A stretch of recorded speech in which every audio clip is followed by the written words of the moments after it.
Hey guys, this is Mel, and I'm back to talk about Supernatural, episode 1411, titled Damaged Goods, which premiered Thursday, January 24th, 2019 on the CW.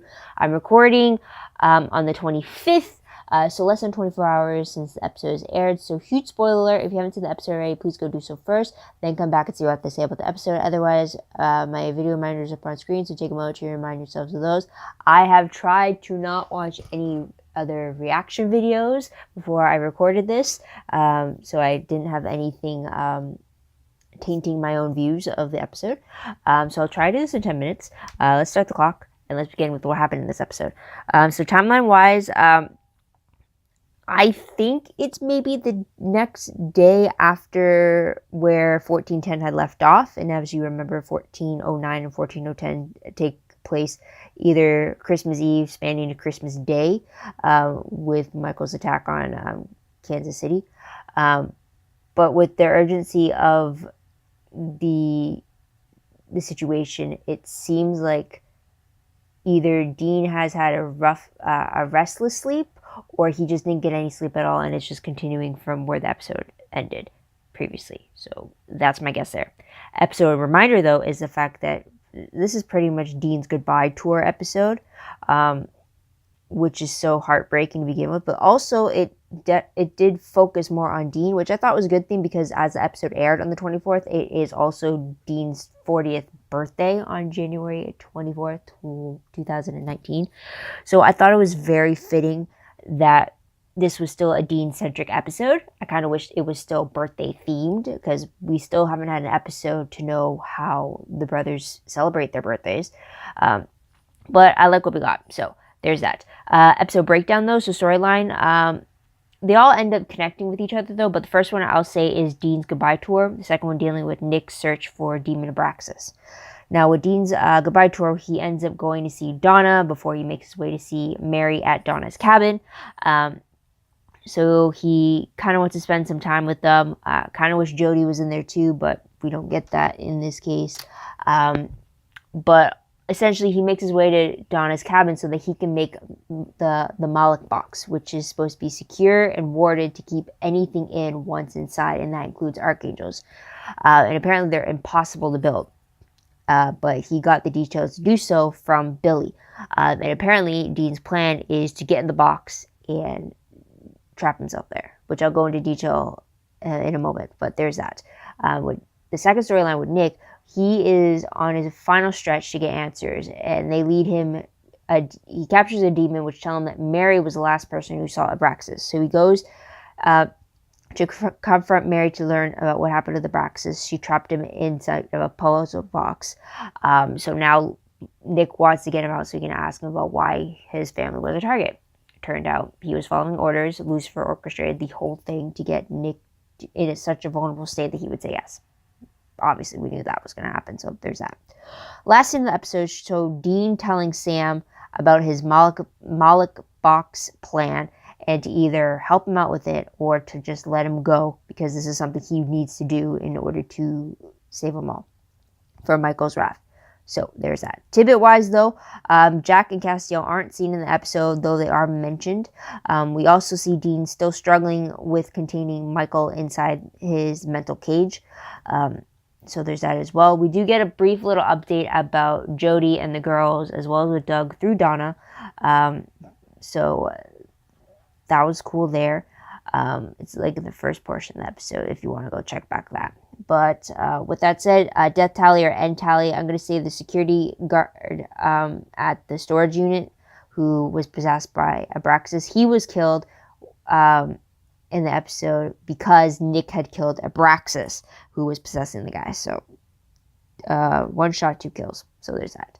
Moving to the most shocking moment of the episode, which is me coming back to the topic of the Moloch box. It was shocking to learn about the contents of the differing death book of Dean's, and that is pretty much telling him to sacrifice himself by trapping himself and Michael inside of this Moloch box, and then to have it be dropped to the bottom of the Pacific Ocean so that he drowns, and so that there's no way for anyone to accidentally open the box and release Michael. Because even if Dean's dead, if Michael gets out of the box, then that's it. At least this way, Dean wants the box to be dropped down to the bottom of the ocean, because then at least there's no chance anyone's going to open the box. So even after Dean dies, Michael is still trapped there. So that's a hell of a sacrifice for Dean. But what was shocking is the fact that, for me, well, also the contents. I mean, I knew there might be some sacrificial tone to it, but what surprised me was the fact that, like, how quickly Dean was ready to implement that last book. So I thought, like, maybe, like, down the line, maybe a few years of him, like, holding the mental cage, but, like, he was, like, ready to, like, get this done with. It was just, like, that was a surprise for me there. So there's that. Also, a clarification before we continue. I think I mentioned in my video for 1410 that all the different death books had been changed to say that Michael burned the world, but no, it was said that Dean had a whole bunch of books, and all of his books got turned into the ending of Michael taking control and burning the world, and it was only one of Dean's books that had the Moloch box solution to it, while everyone else in the world only has one death book, apparently, from what I remember correctly. So that's the correction I wanted to state there. But moving on to top 3 favorite moments. I really liked Dean and Donna, especially them being fans of, like, the best burger that they both tasted.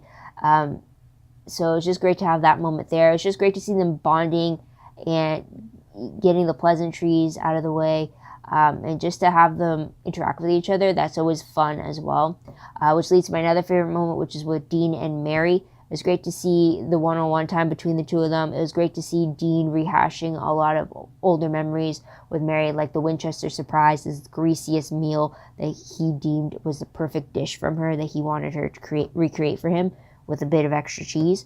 And then it was also interesting to see him recall a memory of him in his childhood trying to recreate the same dish, though it didn't turn out the same way. And then Mary realizing that sometimes she forgets that she hasn't been there for all their lives. So it's just a very interesting dynamic to see these two, with just the two of them. I really liked it. You definitely see a shift in Dean, and where, like, he's being sentimental, he's being, like, very helpful in the kitchen, he's being very, like, very helpful around the house type of thing. So it's a very interesting dynamic to see too. So there's that. And the third favorite I would have to say was the fact that Nick ended up killing Abraxas as easily as he did. All he did was yank Abraxas back, and he just stabbed him with the angel blade in the chest, while Abraxas was pent up to be this very powerful demon. And the fact that Mary had to trap him in a puzzle box instead of just killing him, because he was just too powerful. It was just either it says something about Nick, or it says something about how truly cocky Abraxas was, that he didn't think that he could easily be killed the way he was. But I like the fact that all this bolstering about Abraxas, and then he just ends up being killed in this episode, because I was a little worried that he might escape and be another problem for another day. So there's that. But moving on to top 3 peeve moments, the only peeve I really have that I remember is the fact that I was expecting more of a discussion about Dean's plan with the Moloch box. Instead of in the barn, we get Dean telling Sam about it, and then telling him, oh, this is what I'm going to do. You can either help me or you can let me go, type of thing. I thought there would I thought there'd be, well, first off, Mary to be included in the conversation. Like, she told Dean that they would have to have eventually. But I thought there'd be more, like, theorized discussion of how, like, well, what about this? What about this? And it's like, no, yes, no. Like, spitballing ideas in order to kind of find a way to not do the Moloch box. But yeah, that was my only peeve I could really think of. But what will I remember most when I look back on this episode? The fact that we get Dean's goodbye tour, and the fact we get the introduction to the Moloch box. So there's that. But moving on to random questions very quickly. First one, is this the last we'll see of Nick? Because he is escorted by Donna in handcuffs. So he's being arrested for all the killings he's done. We also get Sam telling him that he does not pity or feel sorry for Nick. He only feels it for the people he had killed along the way. So that's something there. So is this the last we'll see of Nick? Are they going to bring up any explanation as to why he was able to contact Lucifer in the empty? So there's that. Next question is there more to Dean's differing death book than that he could have possibly missed? Is there maybe something that would suggest that maybe he doesn't have to sacrifice himself, but he still has to use the Malik box in some way? So there's that. And the last question: if Dean hadn't read his own different death book, was there a possibility that he would have turned to the Malik box as a solution later on down the line? Like, you know how sometimes where, like, people time travel and, like, you go to the future, you find out something has changed, and then when you go back to your present day, you make that same change because you saw the future, but then what happened to you originally getting that idea when you never saw the future to begin with? It's like that type of thing. So there's the timer right there. So I'm wondering if it was something like that, type of, like, would he have known about it if he never saw it in the book type of thing. So there's that. But moving on to predictions very quickly.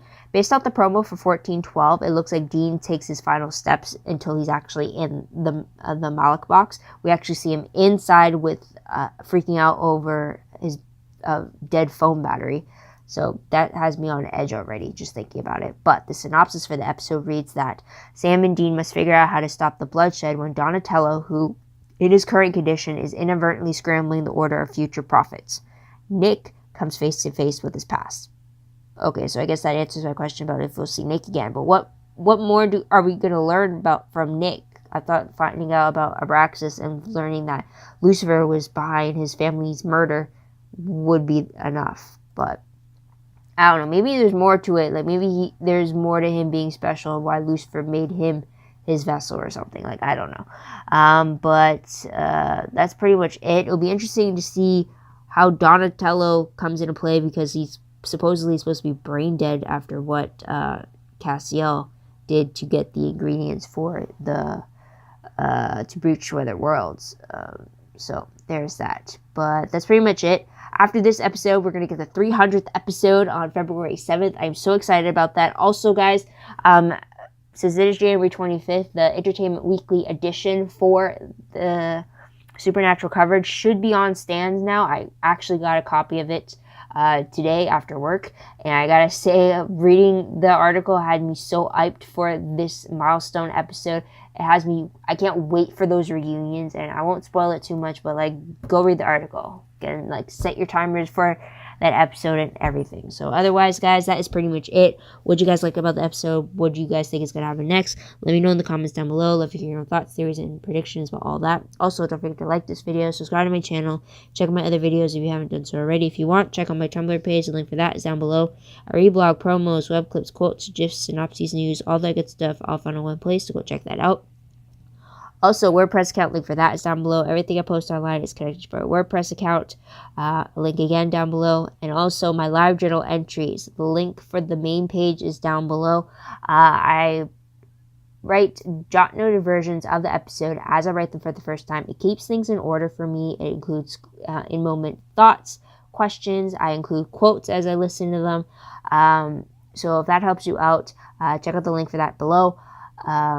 I'm a little behind on keeping them updated, but they are written. I just gotta format them and have them in proper color coordinations and stuff like that. Then they'll be up and running for you guys. But otherwise, guys, that is pretty much it. Thank you so much for tuning in. Thank you so much for your patience. I hope you come back next time to see what I have to say about the next episode. But until then, guys, this is Mel. Wish you all a great day, great week wherever you are. Bye for now.